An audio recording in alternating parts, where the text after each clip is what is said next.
Enjoying secrets of a sugar daddy? How about a little something extra? Here's today's dose of extra sugar with Marcus. Hey, this is Marcus, and welcome to today's segment of Extra Sugar. Today, we are going to give you 12 online dating tips from real women who met their spouses on the apps.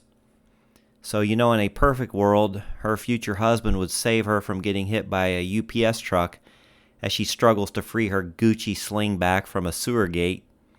You'd tumble into each other's arms, and then you, a surgeon, of course back from a Doctors Without Borders trip, would gaze into her eyes and fall deeply in love.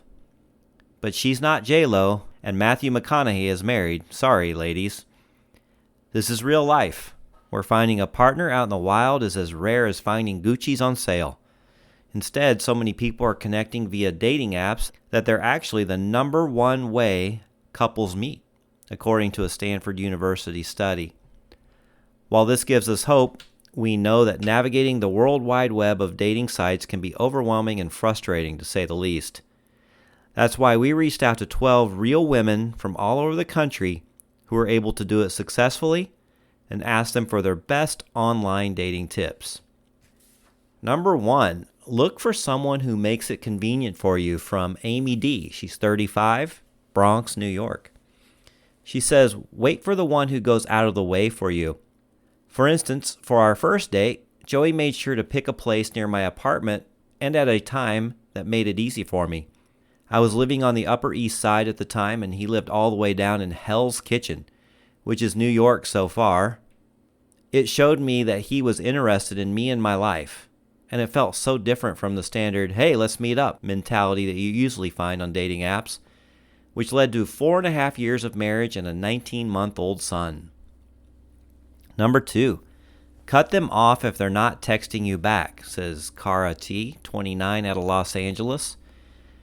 She says, I'm divorced after marrying pretty young, so it was mildly horrifying to try out dating apps for the first time in my late 20s.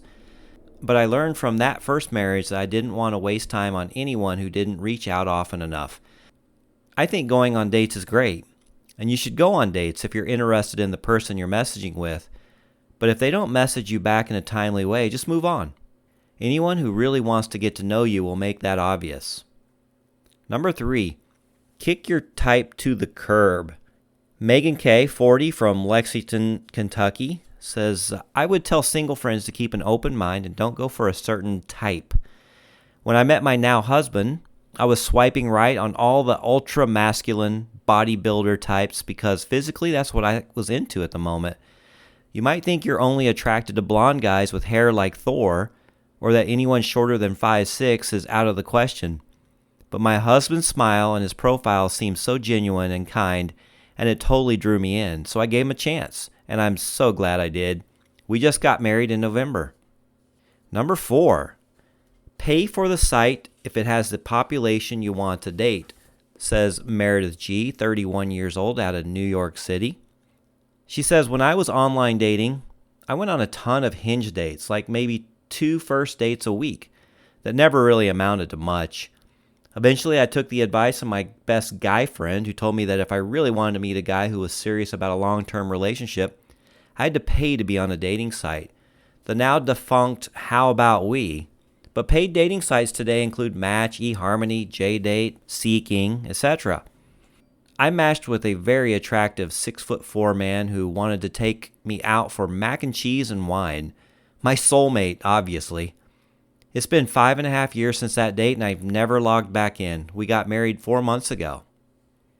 Number 5, put the apps down while you're on a date with someone else, says Amanda B., 37, out of Dallas.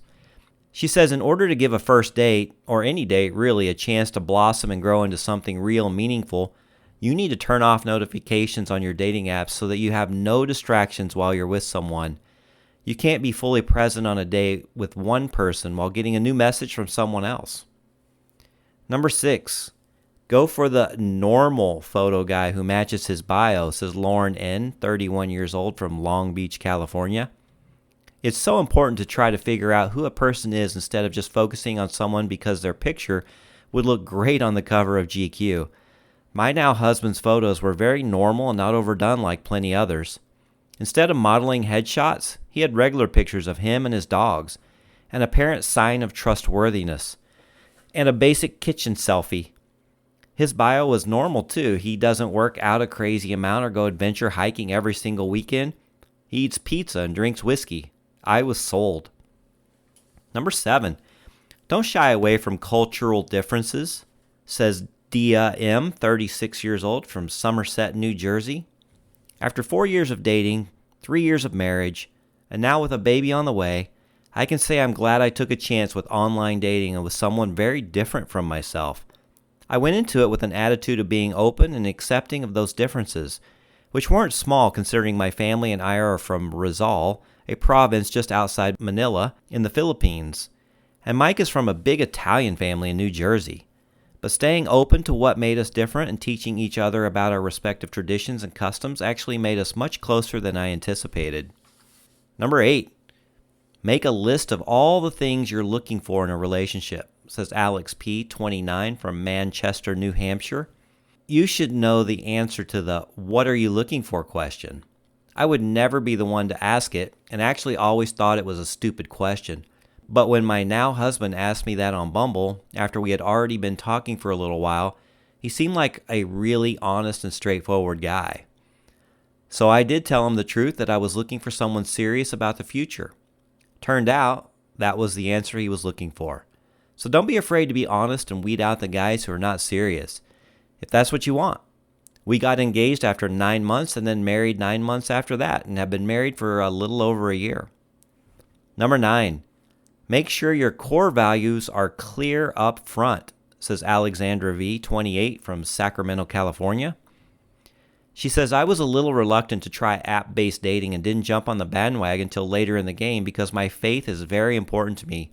And I didn't know how I was going to filter out men who didn't share that core value.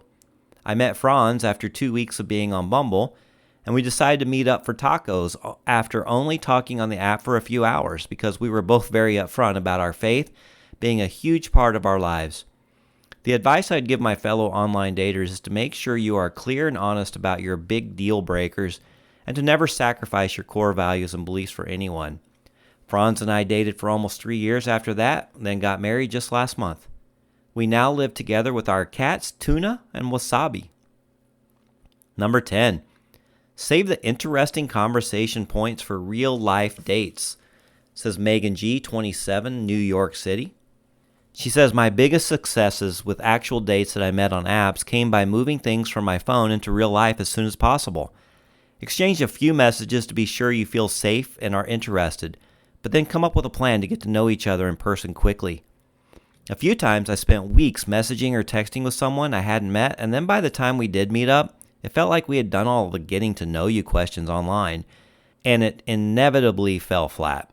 Something that immediately attracted me to my fiancé was that after a couple of messages, he asked me out right away with a specific place and time.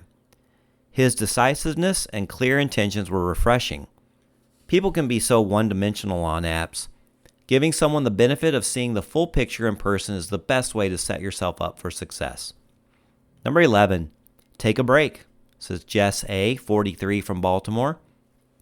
She says, honestly, I think the number one thing is to keep trying, but don't be afraid to take breaks from online dating when you need it. I felt like I looked under every rock to find my husband, and it was exhausting. So I had to step away for a week or so every now and then. The repeating of all those first dates that were sometimes weird, uncomfortable, straight up bad, left me feeling jaded. I left quite a few bad dates. But I didn't leave the date I went on with my future partner. We've been married a year now because I gave myself time to regroup after the bad to appreciate the good. Number 12, talk to your friends about all your dating app highs and lows, says Kayla B., 32, from Albany, New York. My advice for anyone who is wading, swimming, or drowning in the online dating pool is that it's more an ocean than a pool. Legit, everyone's doing it, and we should all be talking about it. Talk to your friends. Share your frustrations, your worries, your joys, the lows and the highs, especially when it feels like a giant dead end because it's hard to keep doing it when it gets discouraging. Talk about it. It's healthy, emotionally and mentally. Maybe someone you know is going through the same thing or has an "I can top that" terrible date story that will make you laugh. The point is, there's a stigma around online dating that shouldn't be there because this isn't a novel concept anymore. I hope you enjoyed these 12 online dating tips from real women who actually met their spouses on the apps. Tune in every Tuesday for full episodes of Secrets of a Sugar Daddy, where we take dating to a different level with a little twist, and we have a lot of fun, and you'll enjoy those episodes every Tuesday. Until then, talk to you soon. We hope you enjoyed your extra sugar with Marcus. As always, visit our website, secretsofasugardaddy.com, to comment or tell us your story.